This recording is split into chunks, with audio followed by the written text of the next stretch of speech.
find ourselves without the defining words.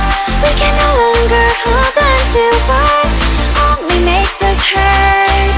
We cannot sink into the dark. The vertigo is getting sharp. There's something greater than ourselves that we must reach for.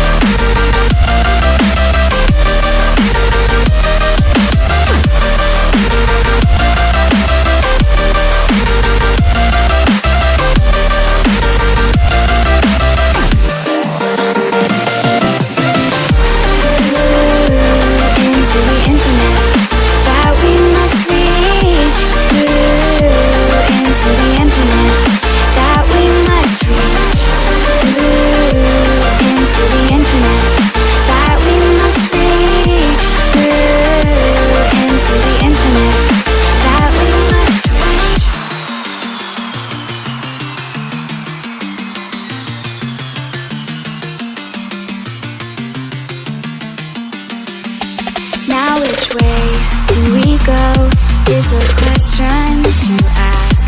There are so